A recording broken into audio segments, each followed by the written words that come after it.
نعم المولى ونعم النصير. فوفض أمري إلى الله إن الله بصير بالعباد. الصلوات اللهم صل على محمد.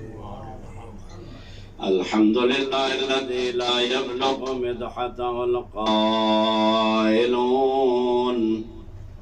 ولا يحصي نعماءه العادون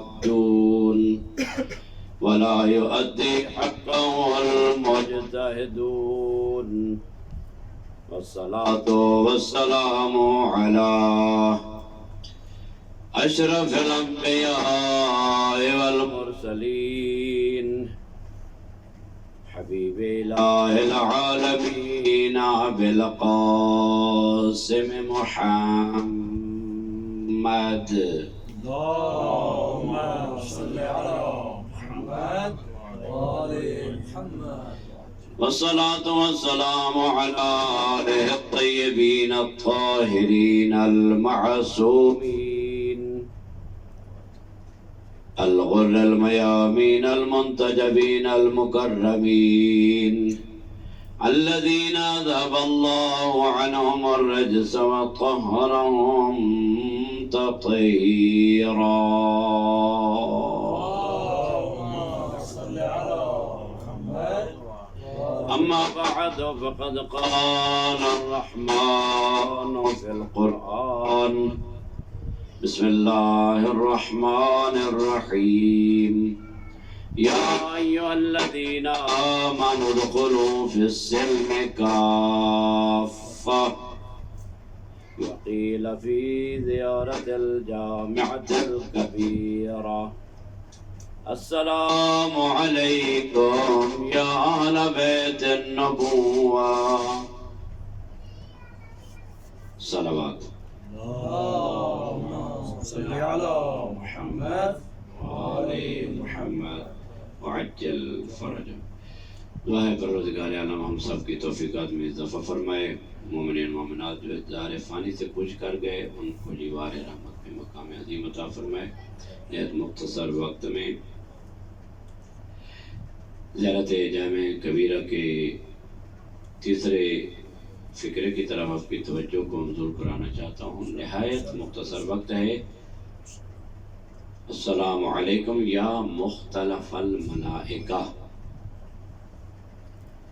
اے وہ ذوات کے جو مختلف الملائکہ ہیں. مختلف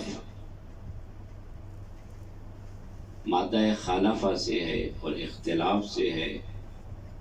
قرآن مجید میں متعدد آیات ہیں: ان فی اختلاف اللیل والنہار والفلک التی تجری فی البحر. اختلاف اللیل والنہار یعنی دن رات کا آنا جانا، آمد و رفت. دن جاتا ہے، رات آتی ہے، رات دن کا یہ جو سلسلہ چلا آ رہا ہے قدیم سے، اس کو اختلاف اللیل والنہار یعنی دن رات کا آنا جانا، اختلاف آنا جانا.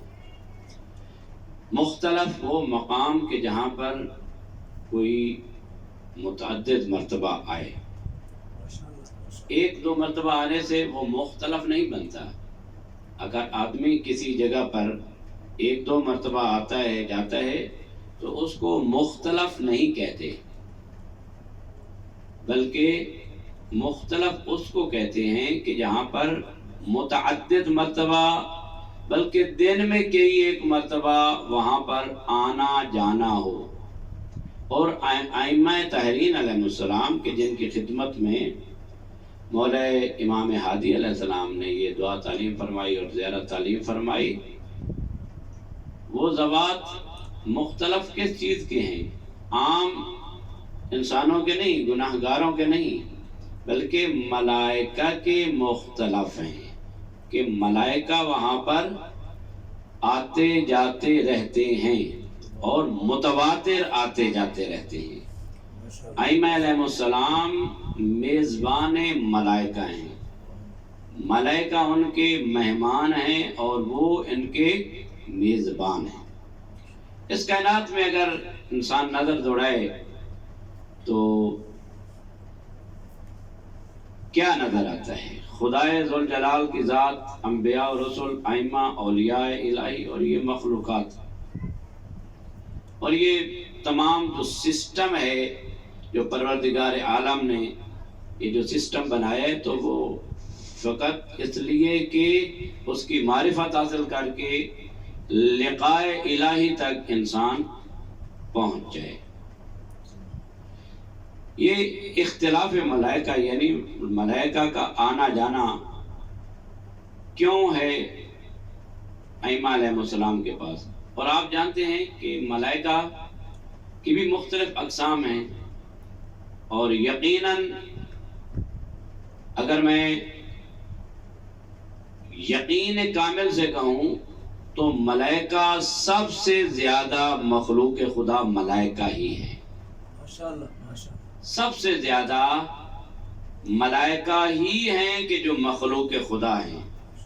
انسان کام ہیں، جن کام ہیں، اور اس بارے میں امام سید الساجدین صحیفہ سجادیہ میں جو ارشاد فرماتے ہیں کہ جب بارش نازل ہوتی ہے تو بارش کے ہر قطرہ کے ساتھ خدائے ذوالجلال ایک فرشتہ خلق فرماتا ہے۔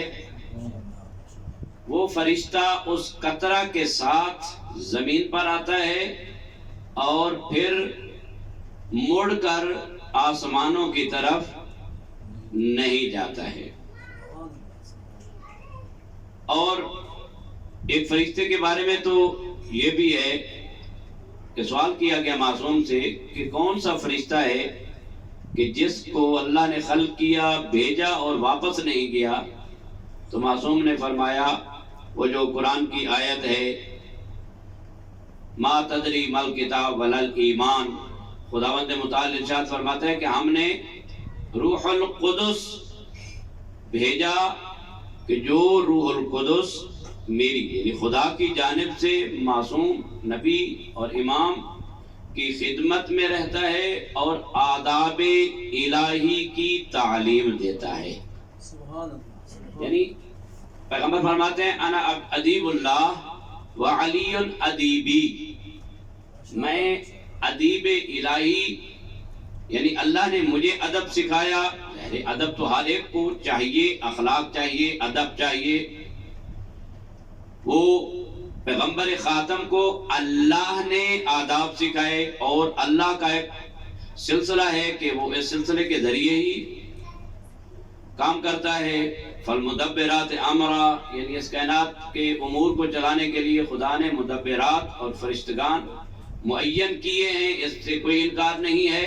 اور وہ روح القدس جب سے نازل ہوا ہے اس وقت سے پھر آسمانوں کی طرف نہیں گیا، وہ انبیاء کے پاس رہتے ہیں، اور خصوصاً پیغمبر خاتم کے پاس، اور پیغمبر کے بعد ان کی آل طیبہ کے ساتھ آل ٹائم سروس وہ روح القدس رہتا ہے۔ یہ تو روح القدس ہے۔ اور پھر دوسرے ملائکہ اس کائنات میں سب سے زیادہ مخلوق الہی ہے، اور ملائکہ کا مختلف ہے، یعنی ملائکہ کی آمد و رفت کا مرکز کون ہے؟ وہ ائمہ طیبین و طاہرین ہیں۔ محمد آل محمد صلوات اللہم صلی علی محمد و آل محمد۔ یہ علیحدہ، یہ تو اللہ نے ہمیں شرف بخشا ہے نا، کہ اللہ نے ہمیں وہ ہستیاں عطا کی ہیں کہ جن ہستیوں کے سامنے جبرائیل اور روح القدس خدمت کرتے ہوئے نظر آتے ہیں۔ اللہ نے بچایا ان لوگوں سے کہ جو اپنی زندگی میں ہی کہتے تھے کہ میرے اوپر شیطان نے غلبہ کر لیا، میرے اوپر شیطان نے میرے دل میں وسوسہ ڈال دیا۔ اللہ نے ان لوگوں سے بچا لیا، اور وہ مورد باس ہی نہیں، اللہ نے ہمارے لیے وہ ہادی اور راہبر بھیجے ہیں کہ جن کے پاس ملائکہ الہی تشریف لاتے ہیں۔ اب یہ بات ہے، مختلف الملائکہ تو ہو گئی، یقیناً ملائکہ آتے کیوں ہیں، کس وجہ سے آتے ہیں ملائکہ محمد والے محمد کے بعد؟ دیگر انبیاء کے پاس بھی آئے تھے، آدم سے لے کر خاتم تک تمام انبیاء کے پاس آئے ہیں اور اوصیاء کے پاس ہیں اور دیگر ذوات کے پاس آئے ہیں۔ اور بعض لوگ کو یہ خیال کرتے ہیں کہ یہ شیعہ جو ہیں یہ ان کا عقیدہ غلط ہے کہ فرشتے جو ہے نازل ہوتے ہیں، ہمارے ائمہ پر فرشتے نازل ہوتے ہیں، یہ غلو ہے اور یہ نعوذ باللہ من ذالک وہ یہ کفریہ باتیں کرتے ہیں۔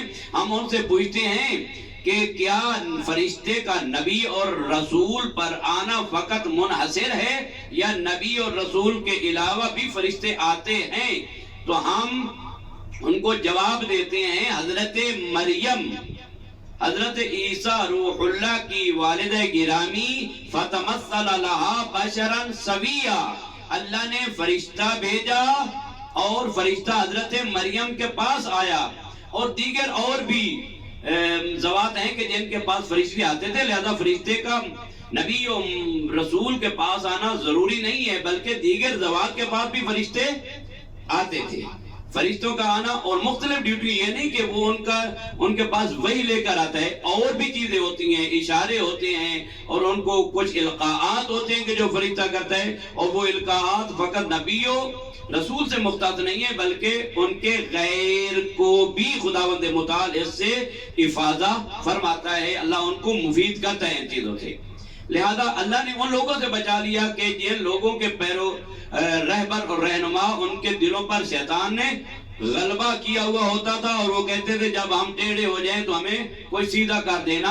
اللہ نے ہمیں صراط مستقیم پر قائم رکھا ہے، کیا ہے، اور ایسے مستقیم رہبر رہنما عطا کیے ہیں کہ جن کا سارا سلسلہ اللہ تک جا پہنچتا ہے، اور ان کی تمام باتیں اللہ تک پہنچتی ہیں۔ آتے کیوں ہیں یہ ائمہ علیہ السلام کے پاس؟ اس کے مختلف جوانے پہ پہلو ہیں، نہایت مختصر وقت میں، کہ پہلی تو بات یہ ہے کہ اللہ نے اس تمام کائنات کو خلق کیا ہے محمد و آل محمد کے نور سے۔ توجہ فرمائیں گے، اللہ نے محمد صلوات اللہم صلی علی محمد و آل محمد وعجل فرجہ، محمد و آل محمد کے نور سے خلق کیا ہے۔ انی ما خلقت السماء مبنیہ ولا ارضا مدحیہ ولا قمرا منیرا ولا شمسا مضیۃ ولا فلکا یدور ولا بحر یجری ولا فلکا یسری الا فی محبت ہؤلاء الخمسۃ الذین هم تحت الکتاب، اور الا عجلکم بھی آیا، محبت بھی، انہی کی محبت میں اللہ نے سب کو خلق کیا، اور اللہ نے ان فرشتگان رحمت کو بھی محمد و آل محمد کے نور سے خلق کیا ہے۔ اور یہ بھی ہے کہ کل شیء یرجع الی اصلہ، ہر چیز اپنے اصل کی طرف لوٹ کر جاتی ہے، تو ان کا اصل محمد و آل محمد کا نور ہے، لہذا فرشتگان رحمت محمد و آل محمد کی خدمت میں جاتے ہیں۔ دوسری بات یہ ہے کہ اللہ نے اس نظام دوسرے صورت کہ اللہ نے اس نظام کائنات کو چلانا ہے۔ پہلے میں عرض کیا ہے فالمدبرات امرا، یعنی تدبیر کائنات چلانے والے جو ہیں اللہ نے فرشتگان رحمت کو معین کیا ہوا ہے کہ کوئی بارش برساتا ہے، کوئی رزق اور کوئی موت دیتا ہے تو کوئی حیات، اسی طرح تمام چیزیں جو ہیں وہ اللہ نے ان فرشتوں کے ذمہ لگائی ہیں اور یہ فرشتے انجام دیتے ہیں۔ جب فرشتے انجام دیتے ہیں تو یہ کام کرنے کے لیے، رزق دینے کے لیے، بارش برسانے کے لیے، مارنے کے لیے، زندہ کرنے کے لیے، پیدائش کے لیے، یہ تمام جو امور کائنات ہیں جو اللہ نے ذمہ لگائے ہیں فرشتوں کے، تو فرشتوں نے یہ جو کام کرنا ہے اس کام کا آرڈر کس دفتر سے حاصل کرنا ہے؟ سبحان اللہ، سبحان اللہ، کس دفتر سے حاصل کرنا ہے؟ اس میں قرآن مجید سورہ انا انزلنا کی آیت کی تلاوت آپ کرتے رہتے ہیں، تنزل الملائکۃ والروح فیہا باذن ربہم من کل امر سلام، ملائکہ اور روح اس شب قدر میں نازل ہوتے ہیں۔ کہاں پر نازل ہوتے ہیں؟ یہ تو نہیں ہو سکتا کہ نازل ہو اور ان کا منزل نہ ہو، ان کی کوئی منزل نہ ہو، کوئی آئے اور جہاں آنا ہے وہاں پر اس کا کوئی مقام نہ ہو۔ مہمان کہا جائے کہ مہمان ہے اور پھر کہا جائے کہ مہمان نواز نہیں ہے، مہمان ہے، آیا ہے لیکن کسی مقام پر نہیں آیا، ایسی بات نہیں ہے کہ ہم یہ سوچ سکتے ہیں کہ فرشتگان رحمت کسی ایک عام آدمی کے پاس آتے ہو، کسی پیش نماز کے پاس آتے ہو، کسی حافظ قرآن کے پاس آتے ہو، کسی قاری قرآن کے پاس آتے ہو، نہیں، کس کے پاس آتے ہیں؟ اسی کے پاس آتے ہیں کہ جس کو اللہ نے اس نظام کائنات کے تمام امور کا عالم قرار دیا ہے۔ سبحان اللہ سبحان اللہ اللہ نے مقدرات بنائے، اللہ نے قسمتیں بنائی ہیں، اللہ نے تقدیر بنائی ہے ہر ایک کی. فرشتے آتے ہیں اس دفتر سے وہ ورقہ لیتے ہیں کہ جو ورقہ معصوم ان کو عطا کرتے ہیں، اور وَبِيُمْنِهِ رُزِقَ الْوَرَى وَبِوُجُودِهِ ثَبَتَتِ الْأَرْضُ وَالسَّمَاءُ وَبِكُمْ يُمْسِكُ السَّمَاوَاتِ أَن تَقَعَ عَلَى الْأَرْضِ وَبِكُمْ يُنَزِّلُ الْغَيْثَ. یہی آئمہ ہی ہیں کہ جن آئمہ کی بدولت اللہ نے اس آسمان کے نظام کو کھڑا کیا ہوا ہے، زمین پر گرتا نہیں ہے. انہی کی وجہ سے اللہ بارش کو نازل کرتا ہے، انہی کی وجہ سے اللہ تمام مخلوقات کو رزق عطا کرتا ہے. سبحان اللہ سبحان اللہ. یہ رزق خود نہیں دیتے، یہ وسیلہ رزق ہیں. یہ آرڈر کرتے ہیں فرشتوں کو کہ فلاں کو اتنا دینا ہے، فلاں کو اتنا دینا ہے. یہ اللہ جانتا ہے، اور یا وہ معصومین جانتے ہیں کہ وہ کس طرح ان کو آرڈر کرتے ہیں، اور فرشتے کس قسم کے ہیں اور کس طرح کے ہیں، ان کی کیفیت کیا ہے، ان کو آرڈر کیسے کرنا ہے. یہ وہ جانے یا وہ جانے. ہمیں یہی پتا ہے کہ معصوم آرڈر کرتا ہے، فرشتے روزی بھی تقسیم کرتے ہیں، بارش بھی برساتے ہیں، اور تمام امور کائنات کو فرشتگان رحمت جو اللہ نے ان کے ذمہ لگایا اس کو انجام دیتے ہیں. لیکن ہوتا کس کے ساتھ ہے؟ اذن پروردگار کے ساتھ. یہ تفویض بھی نہیں ہے، اور یہ بالکل ایسا نہیں ہے کہ اللہ اس سے کٹ آف ہے اور یہ اللہ نے بالکل ان کو تفویض کر دیا، اب اللہ کا کوئی ان سے واسطہ نہیں ہے. اللہ کی اذن سے معصومین اور معصومین کے اذن سے یہ فرشتگان آتے ہیں، آرڈر لیتے ہیں، اور مدبرات امرا کا مصداق بنتے ہیں. سبحان اللہ. تیسری بات یہ ہے کہ جس طرح پیغمبر خاتم کو اللہ نے ارشاد فرمایا کہ دعا مانگا کرو، رب زدنی علما، رب زدنی علما، پروردگار میرے علم میں اضافہ فرما. ہمارے لیے بھی یہ مشعل راہ ہے کہ ہم بھی علم میں اضافے کی دعا کرتے رہیں. سوچے آل محمد میں، کریمہ اہل بیت کے جوار میں اللہ سے مانگتے رہیں کہ اللہ ہمیں رزق علم عطا فرمائے. آتے ہیں انہی کے پاس. کیوں؟ اس وجہ سے کہ مولا علی استاد ہیں جبرائیل امین کے. جب جبرائیل کے استاد ہیں تو جبرائیل کے، اگر جبرائیل تمام فرشتوں سے افضل ہے تو باقی تمام فرشتے اس کے متحد ہیں، اور تمام فرشتگان کے استاد قرار پائے امیر المومنین حضرت علامہ محمد سے نیفی صاحب بھی اس کو بیان کرتے ہیں کہ جب جبرائیل کو وہ مشکل وقت آیا کہ جب اللہ نے ندا دی تو جبرائیل وہاں پر حیران ہو گیا اور کہتے کہ اب میں اللہ کو کیسے جواب دوں، اللہ نے مجھے خطاب کیا ہے تو میں مخاطب قرار پایا، میرے اندر تو وہ آداب مجھے پتہ نہیں ہے، میں کیسے کہوں. تو اس نے اپنی اس حاجت کو مولا علی علیہ السلام کے سامنے پیش کیا اور عرض کیا کہ یا علی میری اس حاجت کو پورا کرے. تو مولا علی علیہ السلام نے کہا ہاں. اس نے کہا ہے تو تو نے جواب کس طرح دینا ہے؟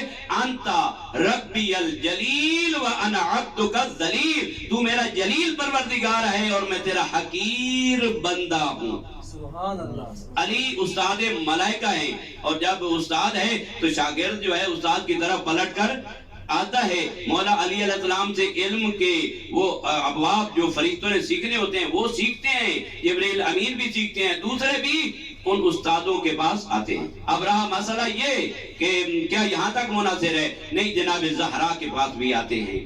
حتیٰ کہ جب پیغمبر اکرم کا وصال ہوا تو اس روایات میں ملتا ہے کہ متواتر دن میں کئی مرتبہ جبرائیل امین جناب زہرا کے پاس آتے تھے، اور پیغمبر اکرم کے مقام جو کہ وہاں آخرت میں مقام ہے اس کو جناب زہرا کی خدمت میں بیان کیا کرتے تھے، اور بی بی کو تسلیاں دیا کرتے تھے، اور بی بی کو آئندہ آنے والے حالات جو بی بی کے اولاد کے ساتھ ہونے والے ہیں یا بی بی پر پڑنے والے جو مظالم ہیں ان کی خبر دیا کرتے تھے. فرشتگان رحمت جناب زہرا کے پاس بھی آیا کرتے تھے. اسی لیے آپ جناب زہرا کی زیارت میں پڑھتے ہیں السلام علیک ایتھا المحدثۃ العلیمہ. محدثہ اسی کو کہا جاتا ہے جس سے فرشتے کلام کرتے ہیں. لہذا اللہ نے یہ جو نظام بنایا ہے اس نظام کا مرکز اور محور ائمہ کی ذوات مقدسہ کو بنایا ہے، اور یہاں سے جو بھی نور بکھرتا ہے کائنات میں، چاہے کائنات ارضی ہو یا کائنات سماوی ہو، فرشتوں کی زندگی بھی انہی کی وجہ سے ہے، اور ہم تمام اس کائنات والوں تمام سیاروں کی زندگی بھی ائمہ طاہرین علیہ السلام کی وجہ سے ہے۔ اور اسی لیے تنزل الملائکۃ والروح فیہا، اس زمانے میں اگر نزول ملائکہ ہوتا ہے تو فرزند زہرا حضرت قائم آل محمد کی خدمت میں ہوتا ہے، اور وہ تمام مقدرات امام سے لے کر اس کائنات کی طرف جاتے ہیں، اور ہمارے اعمال لے کر ان کی خدمت میں جاتے ہیں۔ اور روایات میں ملتا ہے سوموار اور جمعرات کو فرشتگان ائمہ کے پاس آتے ہیں، جو اخبار دینا ہوتی ہیں اذن پروردگار کے ساتھ،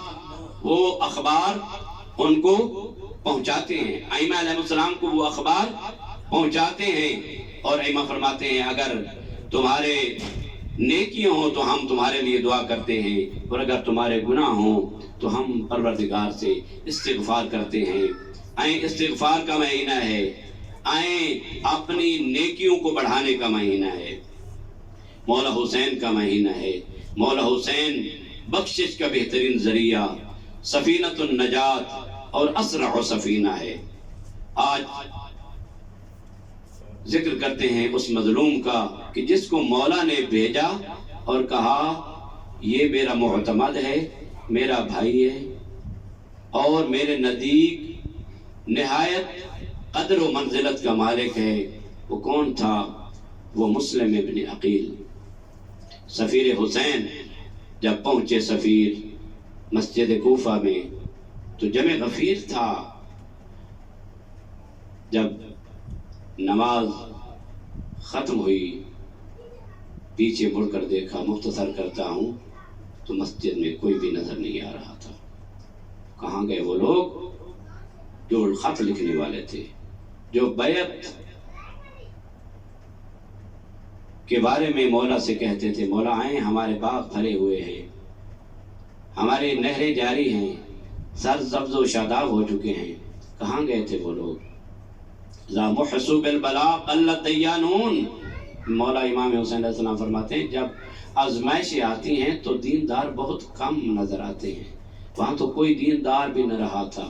مسلم ابن عقیل جو کوفہ کی گلیوں سے آگاہ نہیں تھے، مسجد سے نکلے، گلیوں میں کبھی ادھر جاتے ہیں، کبھی ادھر جاتے ہیں، کبھی ادھر جاتے ہیں، کوئی پتہ نہیں چلتا کہاں جائیں۔ رات کا وقت تھا، ایک دروازے پر بیٹھے عزادارو، وہاں دروازے پر بیٹھے خاتون طوع وہاں نکلی اور دیکھا کہ ایک آدمی بیٹھا ہوا ہے، پانی کا ایک گلاس، پانی کا ایک پیالہ مانگا ہے، پانی پیا۔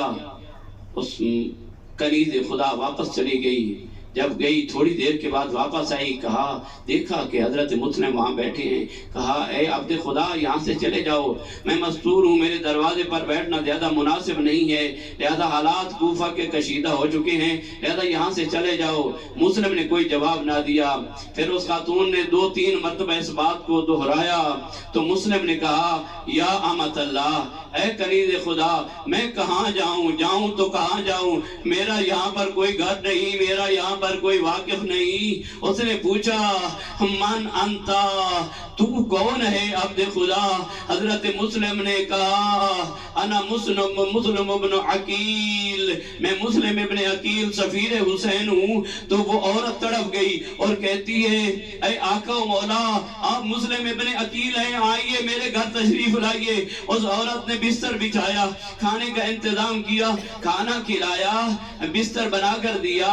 حضرت مسلم ابن عقیل رات کا کچھ حصہ گزرا تھا، اور بی بی جو کہتی ہے کہ اے مسلم آپ کو نیند تو آ گئی ہوگی۔ مسلم کہتے ہیں اے کنیز خدا اس کو نیند آئے تو کیسے آئے کہ جس کو پتہ ہے کہ ان قریب نرغہ آدھا میں جانے والا ہوں، لیکن کہتے ہیں ہاں ایک تھوڑے لمحہ کے لیے مجھے نیند آئی، عالم خواب میں نے دیکھا میرے چچا امیر المومنین ہیں اور مجھے کہہ رہے ہیں اے مسلم جلد مجھ سے ملحق ہونے والے ہو، تو مجھے پتہ چل گیا، اے مسلم تیری زندگی کے دن کم ہیں، تیری شہادت کے ایام قریب ہیں۔ مسلم ابن عقیل اور اس بی بی کے درمیان بات ہوئی، اتنے میں دیکھا کہ گھوڑوں کے ٹاپوں کی آواز آ رہی ہے۔ حضرت مسلم نے اپنی تلوار اور زیرہ سنبھالی اور گھر سے نکلنا چاہا۔ بی بی نے کہا، اے مسلم گھر سے نکلو نہیں، یہ لوگ تمہیں قتل کر دیں گے۔ حضرت مسلم کہتے ہیں، اے کنیز خدا مجھے پتہ ہے یہ بہت صفاق ہیں،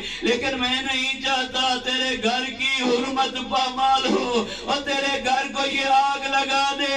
میں کہتا ہوں اے مسلم، ایک عام خاتون مومنہ کے گھر کی اتنی عزت و حرمت ملحوظ ہے، آپ نہیں چاہتے ظالموں کا لشکر اس بی بی کے گھر میں آئے، لیکن اے حسین کی بہن زینب، ہے وہ کربلا جب حسین مارے گئے، او خیموں کو بے دردی سے لوٹتے رہے، او خیموں کو جلاتے رہے۔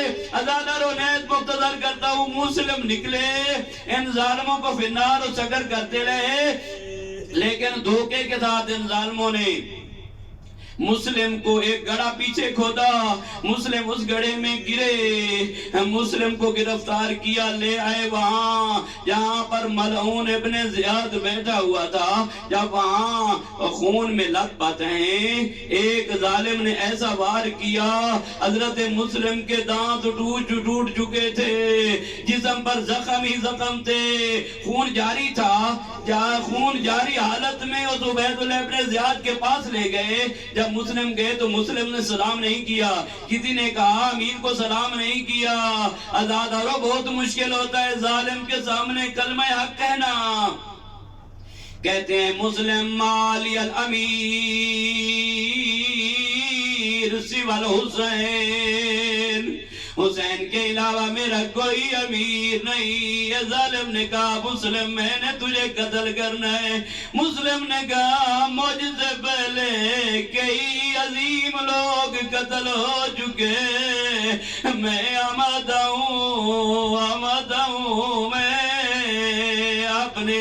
اپنی موت اپنی اجازت کو گلے لگانے کے لیے تیار ہوں۔ آزادار و مقتدر کرتا ہوں۔ اس ظالم نے حکم دیا دارالامارہ کے اوپر لے جائے، مسلم کا سر قلم کرے۔ آزادارو بہت ہی مذہب کا جملہ ہے، مولا حسین جس جگہ پر موجود تھے پتہ چلا مسلم کا سر قلم کیا جا رہا ہے۔ عباس علمدار نے جب دیکھا مولا کلمہ استرجاع پڑھ رہے ہیں، پوچھا مولا کیوں؟ مولا فرماتے ہیں مسلم کو قتل کیا جا رہا ہے۔ عباس علمدار نے کہا مولا مجھے بھی دکھائیے کیسے شہید ہو رہا ہے مسلم۔ مولا نے کہا بھیا دیکھو میری دو انگلیوں کے درمیان، جب دو انگلیوں کے درمیان دیکھا مسلم کے سر پہ تلوار لٹک رہی ہے۔ عباس علمدار نے کہا مولا مجھے اجازت دے، مجھے پہنچائے وہاں جہاں پہ مسلم ہے۔ مولا نے فرمایا کیوں پوچھ رہا ہے، کیا جنگ کرنی ہے؟ حضرت عباس نے کہا نہیں جنگ نہیں کرتا، حضرت مسلم کا سر قلم کیا جا رہا ہے، میں نیچے جا کر مسلم کے سر کو اپنی جھولی میں لے لوں گا۔ امام حسین علیہ السلام نے فرمایا عباس دیکھو نیچے دیکھو۔ جب نیچے دیکھا ایک سیاہ برقعے والی مزدور ہے، کہہ رہی ہے آؤ بیٹا مسلم، میں زہرا تیرا سر لینے کے لیے آ گئی ہوں۔ آزادار مسلم کا سر قلم ہوا، سر قلم کر کے ظالم کے بعد لے گئے۔ دھڑ کے ساتھ کیا کیا، دو شہید تھے ہانی اور مسلم تھے، کیا کیا ان ظالموں نے؟ دونوں شہیدوں کے پاؤں میں رسیاں ڈالی اور کوفہ کے بازاروں میں یہ گھسیٹ رہے تھے۔ ہائے مسلم تیری عادت عجیب ہے، لیکن مسلم میں کہتا ہوں جب تجھے شہید کیا گیا تیری بیٹی دیکھنے والی نہیں اور تیری بہنیں دیکھنے والی نہیں تھی، اور میں قربان جاؤں مولا حسین۔ ظالم ایک خنجر مارتا تھا، کہتا تھا کہاں ہے عباس، اور دیکھ رہی تھی بہن زینب، دیکھ رہی تھی سکینہ، اور کہتی تھی ظالمہ